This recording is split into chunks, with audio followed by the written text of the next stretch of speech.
गए। जब तक हम वहां पहुंचे, उस लड़की की मां नेताओं के आने जाने से गुस्से में थी। सुन लीजिए, सुनिए, किसी की पीड़ा का मजाक नहीं उड़ाते। कोई भी हो, किसी की पीड़ा का मजाक नहीं उड़ाते। आप संसद में बैठे हैं, जब तक हम वहां पहुंचे, उस लड़की की मां नेताओं के आने जाने से गुस्से में थी। किस लिए आए हो? उसने आईसीयू के दरवाजे के बाहर खड़े होकर हमें पूछा।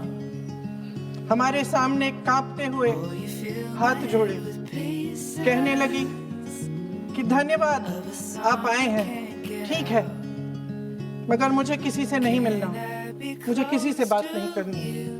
महोदय, उस माँ की पीड़ा से उसका पूरा शरीर कांप रहा था, लेकिन उसने दृढ़ आवाज में कहा, सुबह से बड़े बड़े लोग यहाँ आ रहे हैं, एक के बाद एक वीडियो बना रहे हैं।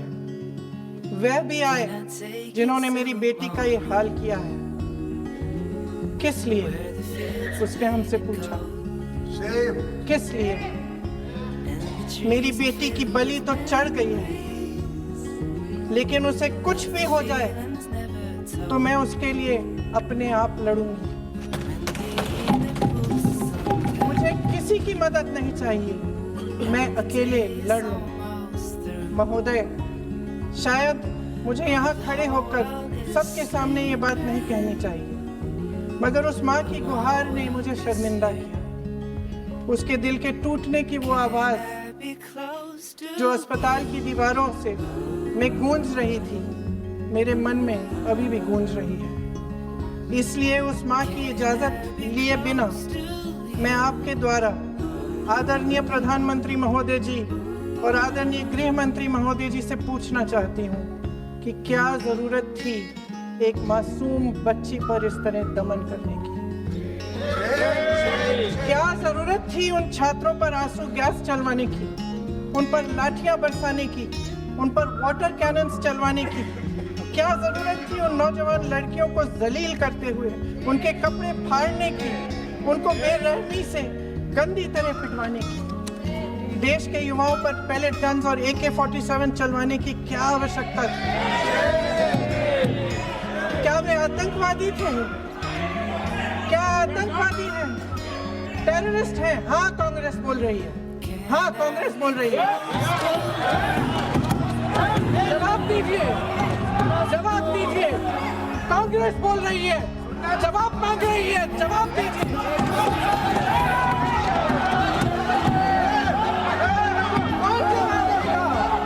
कौन जवाब देगा?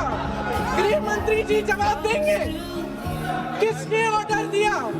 किसने ऑर्डर दिया पैलेट गन्स चलाने के लिए? किसने ऑर्डर दिया?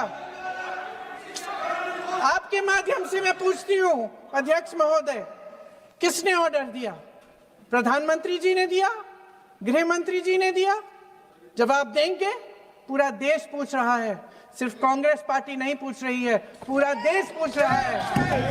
अध्यक्ष महोदय, देश के माता पिता पूछ रहे हैं, छात्र पूछ रहे हैं, अध्यापक पूछ रहे हैं, पूरा देश आज ये पूछ रहा है। और आपकी जिम्मेदारी बनती है कि आप इस सवाल का जवाब दें। क्यों डरते हैं आप इस देश के नौजवानों से? क्यों डरते हैं आप इस देश की बुलंद आवाज से?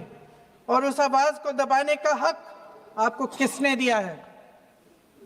महोदय, ये सदन यहाँ बैठे हुए सांसदों की जागीर नहीं है, ये इस देश की अमानत है। यहाँ बैठे हम सब इस देश की जनता, इस देश के युवाओं, बुजुर्गों, गरीबों, अमीरों और सब धर्मों, सब वर्गों के देशवासियों के सेवक हैं। हम उनके प्रतिनिधि हैं और ये सत्ता हमें उन्होंने ही दी है। इस देश का संविधान हमारी सर आंखों पे, इस देश का लोकतंत्र सर्वोपरि है, इसे ध्वस्त करना पाप है। यह करोड़ों जनता हमसे सिर्फ एक चीज मांगती है, जवाबदेही। इंग्लिश में इसे अकाउंटेबिलिटी कहते हैं। हमें सत्ता देकर, हमें यहाँ तक लाकर सिर्फ उसकी ये गुहार है कि जो हम करें उसकी भलाई के लिए करें, और अगर उनके साथ अन्याय हो तो हम उनके प्रति जवाबदेह बने और उन्हें न्याय दिलवाएं। पिछले दिनों हजारों बच्चे सड़क पर उतरे, उन्होंने अपनी पीड़ा व्यक्त की। गांधी जी के दिखाए हुए रास्ते पर अहिंसा और सत्य को अपने दिलों में रखते हुए गाते मुस्कुराते हुए शांतिपूर्वक प्रदर्शन किया। लोकतंत्र के सबसे पवित्र सिद्धांत के तहत उन्होंने अपनी आवाज उठाने का अधिकार कायम किया। ये उस भारत के बच्चे हैं जो गांव में रहते हैं, जो महानगरों में रहते हैं, जो छोटे कस्बों में, छोटे शहरों में रहते हैं, जहां माँ अपने गहने बेच देती है, पिता अपनी जमीन गिरवी रख देता है, एक परिवार अपनी पूरी जिंदगी की कमाई बच्चे के सपने पर खर्च देता है। और अब उन्हीं बच्चों को लगने लगा है कि आज इस देश में मेहनत से ज्यादा बेईमानी मायने रखती है, मेरिट से ज्यादा पैसा मायने रखता है। तब सिर्फ एक छात्र नहीं हारता, उम्मीद हारती है। इन परेशान बच्चों ने अपनी उम्मीदें आपसे साझा की। उनकी मांगे क्या थी?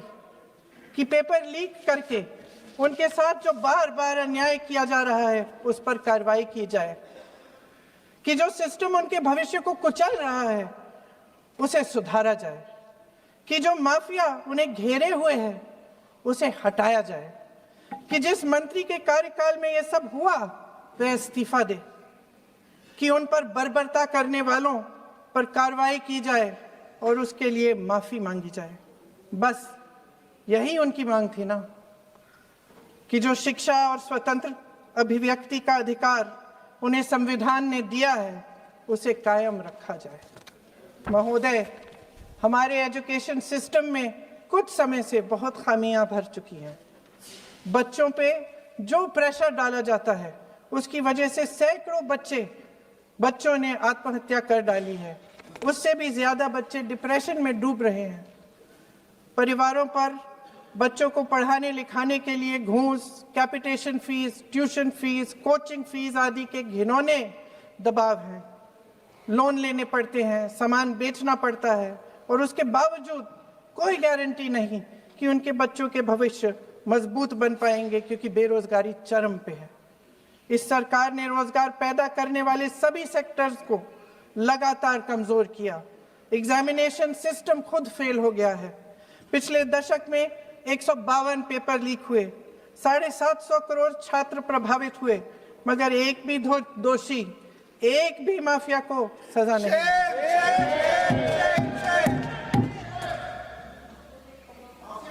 हमारे एजुकेशन में आरएसएस के प्रचारकों को भर भर कर उसे खोखला बना दिया है।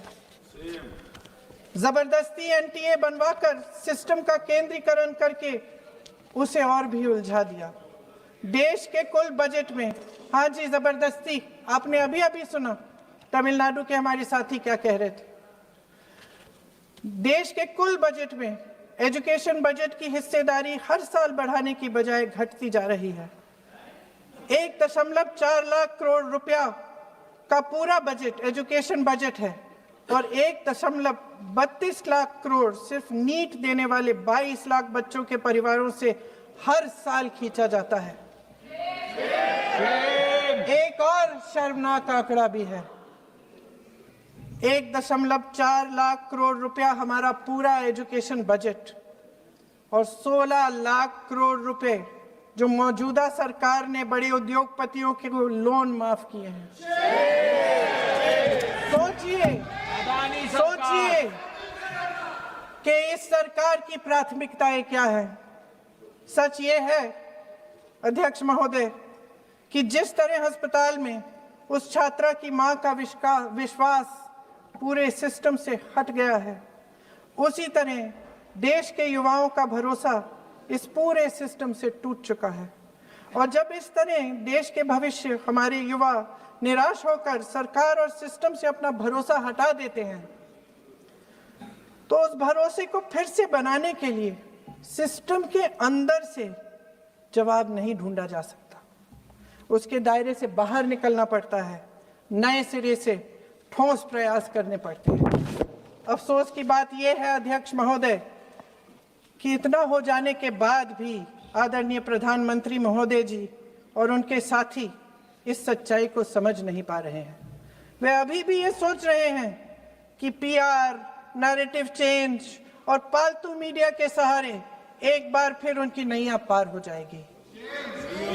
परसों शिक्षा मंत्री जी ने शर्मनाक परिस्थितियों में अपना इस्तीफा दिया और कल यहीं मकर द्वार पर मेरे सत्ता पक्ष के सांसदों ने जिंदाबाद के नारे चिल्लाते हुए उनका संसद में ऐसे स्वागत किया जैसे मानो कोई सुपरस्टार पहुंच गए हैं। विडंबना देखिए महोदय, जब भूतपूर्व शिक्षा मंत्री को मुकुट पहनाया जा रहा था, स्वागत हो रहा था उनका, तब महाराष्ट्र में एक परिवार पेपर लीक पीड़ित अपनी बेटी की आत्महत्या का शोक मना रहा था। आपकी सरकार ने देश के करोड़ों छात्रों को क्या संदेश दिया? आपको किस बात का गौरव है, किस बात का अभिमान है? ये कौन सा अहंकार है? जहां आंखों में शर्म होनी चाहिए वहां बेशर्मी और स्वागत के नगाड़े बजाए रह रहे हैं। एक तरफ मातम है, दुख है, यहाँ फूल माला डाल रहे हैं। कोई आप पर कैसे यकीन करे?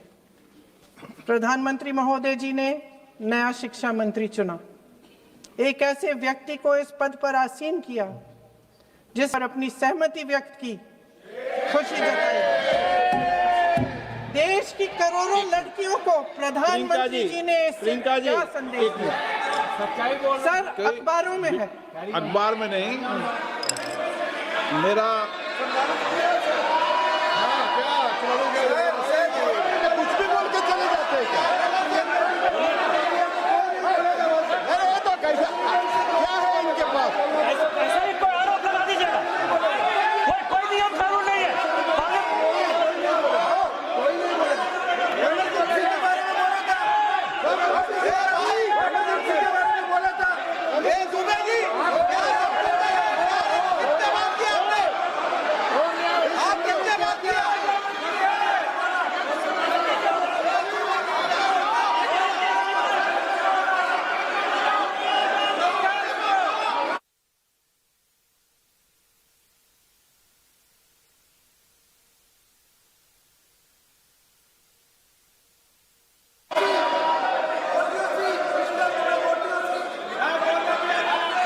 अध्यक्ष महोदय जी, जो